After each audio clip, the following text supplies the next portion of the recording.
Universitas Indraprasta PGRI, lambang pejuang dalam pendidikan. Dengan rela ikhlas tak berputus asa, berbakti demi Indonesia Jaya. Atas rahmat Tuhan yang Maha Kuasa, lahir Universitas Indraprasta PGRI untuk melaksanakan tugas mulia, ciptakan generasi yang mandiri. Mari semua berjuanglah demi kemakmuran bangsa kita. Halau kebodohan, tingkatkan prestasi, Indonesia jaya selalu. Mari semua berjuanglah demi kemakmuran bangsa kita. Halau kebodohan, tingkatkan prestasi, Indonesia jaya selalu. Jayalah kekal Universitas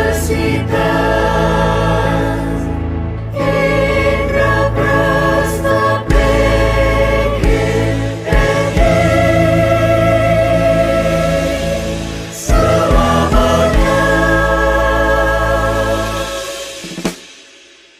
Assalamualaikum warahmatullahi wabarakatuh. Salam sejahtera untuk kita semua. Om Swastiastu, Namo Buddhaya, salam kebajikan.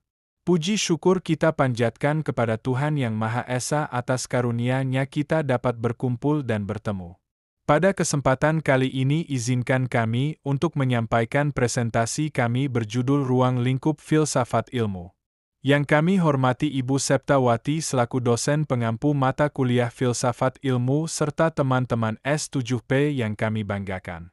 Perkenalkan kami dari kelompok 2. Indra Aditya Pangestu, Nafian Hindra, Adelian Fertilian, dan Kevin Yonatan Sialan. Pada kesempatan kali ini kami akan menjelaskan tentang ruang lingkup filsafat ilmu. Pengertian filsafat ilmu. Berdasarkan Cornelius Benyamin, cabang pengetahuan filsafat yang menelaah secara sistematis mengenai sifat dasar ilmu, metode-metodenya dan konsep-konsepnya. Ruang lingkup, sejarah perkembangan ilmu, sifat dasar ilmu pengetahuan, metode ilmiah, peranggapan ilmiah dan sikap etis dalam pengembangan ilmu pengetahuan.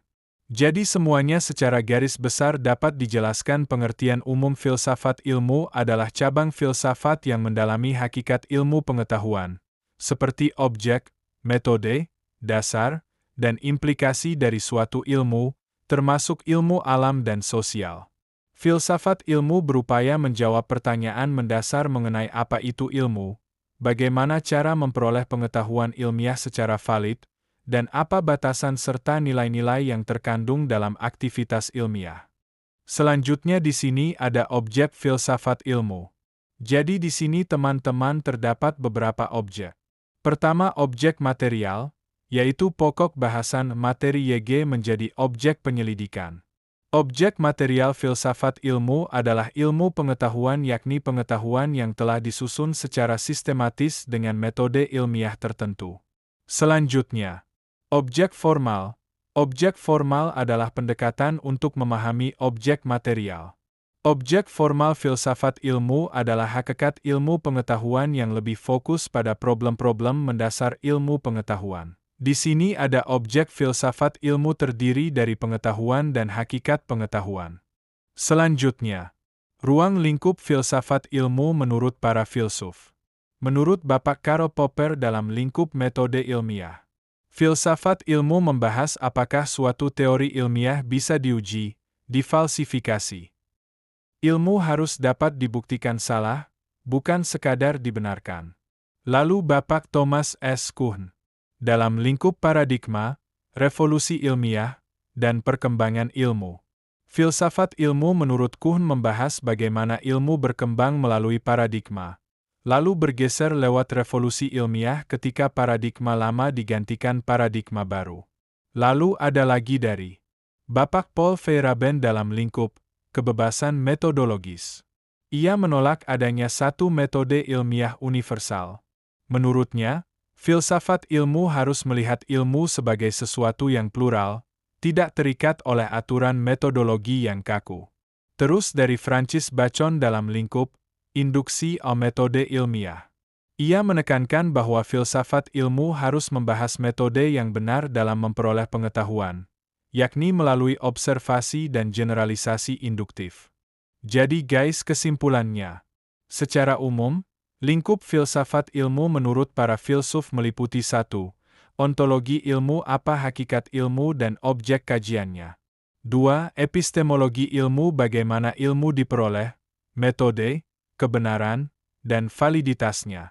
3. Aksiologi ilmu, untuk apa ilmu digunakan, kaitannya dengan nilai, moral, dan kemanusiaan.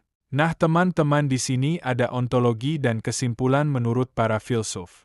Kata ontologi berasal dari bahasa Yunani, kata ontos, yang berarti berada, yang ada, dan kata logos, artinya sebuah ilmu.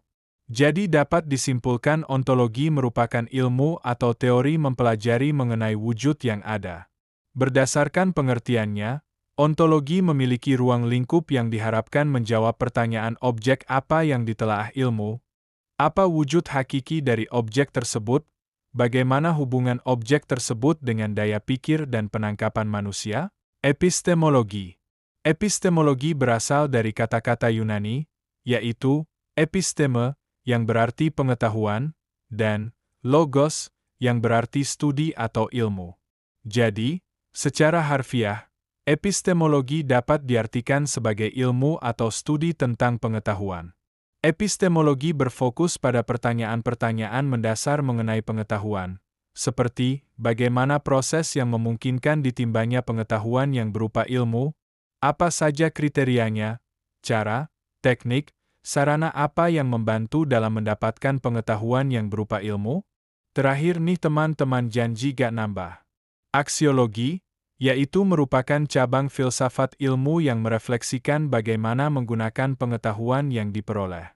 Dalam beberapa kajian, aksiologi bisa menjadi studi mengenai etika dan estetika dalam penggunaan ilmu pengetahuan. Landasan aksiologis dalam filsafat ilmu fokus menjawab pertanyaan: untuk apa pengetahuan ilmu itu dipergunakan? Bagaimana penentuan objek yang ditelaah berdasarkan pilihan-pilihan moral? Bagaimana kaitan antara cara penggunaan tersebut dengan kaidah-kaidah moral? Nah, beneran terakhir deh kali ini. Suer gak nambah. Jadi dari apa yang kita bahas sebelumnya pasti ada manfaatnya. Yaitu 1. Memperluas pola pikir. 2. Meningkatkan kemampuan berpikir kritis dan cermat. 3. Mendorong perilaku adil dan bertanggung jawab dengan menumbuhkan nilai-nilai etis dalam kehidupan.